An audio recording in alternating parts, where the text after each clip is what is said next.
Well, thanks to the audience for all their questions. We have time for just one more. There were a lot of them. We tried to combine where we could. So this will be the last question from the audience tonight regarding transportation.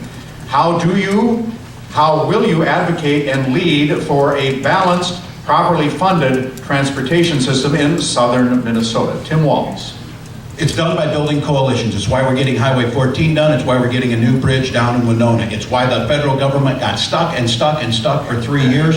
I put a piece of legislation forward this year that got us a 27-month extension of getting this right. We must invest in infrastructure. We must be smart. We have aging infrastructure. It's putting us at a competitive disadvantage, and there's not a person in this room that hasn't lost a loved one or someone they know on these dangerous roads. The thing about this is when people tell you we're broke and we can't do anything, if we sit on our haunches and do nothing on transportation, it costs each and every one of you it costs this nation $105 billion in idling tax. It's why UPS, it's why FedEx, it's why 3M and IBM all advocate for getting a long-term done. And you do it through coalitions. You do it by speeding the process that we get it done. You make sure that we're investing in those things that are going to last into the next generation. The generation before us paid what needed to be paid and built this nation. It's time for us to stand firm on a balanced approach and do the same thing to leave them a country they can be proud of. Alan Quist. You know, this is quite a question. And keep in mind, one of the first things I said is I would take $5 billion a year that's now being spent for foreign aid and use it for highways. I think that would be a much better expended use of that $5 billion. But I was in the legislature in the 80s, and we were trying to get Highway 14 completed then. And you know how long ago that was? I mean, this was a long time ago.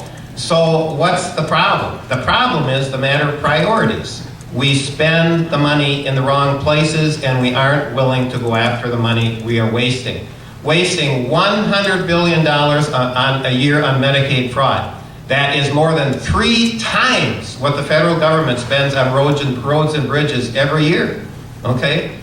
We're spending $200 billion a year on Fannie Mae and Freddie Mac.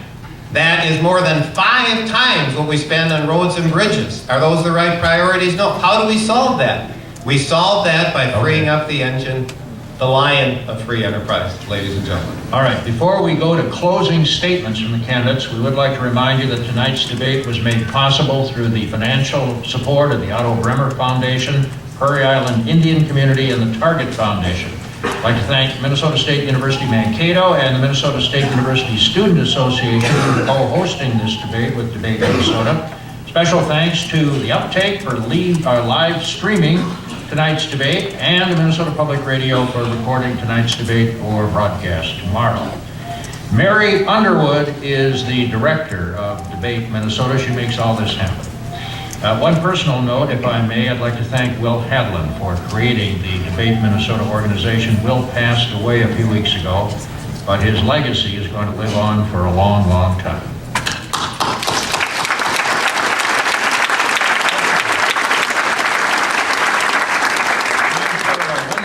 Closing statements. Tim Walz, you go first, please. First of all, thank you both. You did a fantastic job. Thank you, Alan, for you putting yourself forward to try and participate in this great democracy. Special thank you to my beautiful bride, Gwen, who's here, and a special daughter, Hope, and a little guy, Gus, who home playing right now. Thank you to each of you for the honor of speaking for my fellow citizens. I do this job with a passion. I try and keep the integrity that is reflective of how you live your lives. We may not always agree on the issues, but I hope you know that fighting for the right things, fighting for those opportunities, and doing it in a manner that's respectful to this. We have had countless generations of Americans who have fought and died for democracy. It would be easier if we didn't have to do this. When somebody tells me, you ought to get rid of all you members of Congress, I said, sure, we can just get rid of all of us and name one person king. That's not how we do business. Nobody said this would be easy. Nobody said we wouldn't face tough times, but every time we've done it before, we found the common belief that being an American and fighting for those things that we hold dear is worth everything. And I hope with your support, we can start and continue to move in that right direction. Thank you. Democrat Tim Walz. And Republican Alan Quist with your closing statement. Thank you, and I'd like to thank Pete Steiner and Gary Eichten for the wonderful job they've done as moderators. I think they've been tremendously fair and have kept the debate on a positive note. Not that they had to step in and correct anybody. But let me just be very frank here. I have 10 children. I know that's a bit unusual. I have 38 grandkids, all right? 3 more on the way. I have lived the American dream. Part of that was my years here at Mankato, which I loved. I want my kids and my grandkids to have the opportunity to live the American dream too. We are losing that opportunity. The unbelievable debt, the out-of-control spending, all the impediments to free enterprise mean we are losing the opportunity for the American dream.